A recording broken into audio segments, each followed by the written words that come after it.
ये love story मेरी भाभी की है जो आगरा में रहती थी। शादी के बाद जब मैं उनसे पहली बार मिला तो तभी घुल मिल गया। तब उन्हें मुझसे अपनी लव स्टोरी के बारे में बताया। मेरी भाभी का नाम तानिया है। ये 2018 की बात है जब गांव में थी पर नवमी देवी पूजा हो रही थी। उस समय एक लड़का वहां आया और भाभी के जस्ट सामने बैठ गया और उन्हें देखने लगा। भाभी को पहले तो वो लड़का बहुत गलत लगा, फिर उसने भाभी को बहुत ही ज़्यादा देखना शुरू कर दिया। तानिया भाभी को बहुत प्रॉब्लम होने लगी और उसने मन बहुत अनाप शनाप बोलती थी। एक दिन जैसे ही वो भाभी के पास आया, भाभी ने एक जोर का थप्पड़ उसके गाल पर जड़ दिया। वो बहुत डर गया और उस लड़के ने भाभी को देखना बंद कर दिया। लड़का उन्हें अब परेशान नहीं कर रहा था, उनकी गली में आना भी बंद कर दिया था। तब भाभी को बहुत परेशानी होने लगी क्योंकि वो उस लड़के से परेशान करने की आदत हो गई थी। अब उससे याद आने करने लगी। वो लड़का उन्हें कहीं नहीं दिखा था। उस दिन भाभी की छोटी बहन का जन्मदिन था। सभी मस्ती कर रहे थे।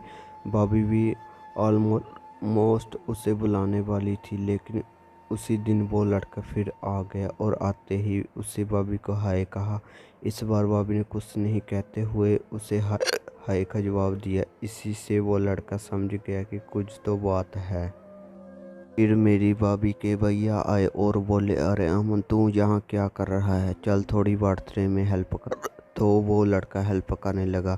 एक लाइट लेकर घर पर चढ़ गया और मेरी भाभी ने उससे कहा, गिर जाओगे।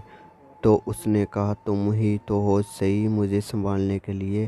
तानिया भाभी ने स्माइल की और भी स्माइल करने लगा। फिर बर्थडे सेलिब्रेट हुआ। सभी पार्टी में एंजॉय करने लगे। तभी वो लड़का आया और बोले, तानिया, मैं तुमसे कुछ कहना चाहता हूँ। तो भाभी ने बोला, कहा। तो उसने कहा, क्या तुम मेरा टाइम पास बनोगी?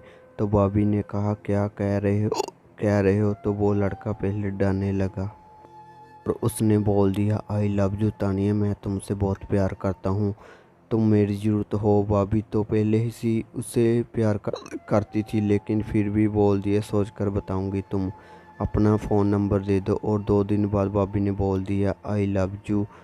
तो अमन और लव स्टोरी शुरू हो गई।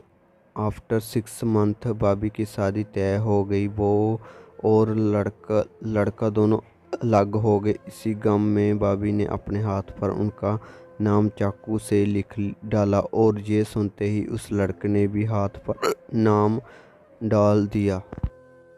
शादी वाले दिन वो लड़का बहुत रोया और 3 दिन तक रोता रहा। फिर भाभी ने उसे मेरे फ़ोन से कॉल की और कहा, तुम मेरे देवर के दोस्त बनकर मुझसे मिलो, मैं तुमसे मिलना चाहती हूँ। और वो आ गया और मौका देखकर मैंने उन दोनों को मिलाया। वो लड़का दोनों मिलते ही बहुत रोए और जो भी मन में बातें थी सभी शेयर की। आखिर में I love you the end करने जा रहे थे। फिर मैंने कहा, जस्ट स्टॉप, मैं किसी को नहीं बताऊंगा, तुम अपना प्यार रेगुलर रखो। और आज भी वो एक दूसरे से मिलते हैं और किसी को पता भी नहीं है। क्या इस लड़के ने सही किया? कमेंट करके हमें बताएं।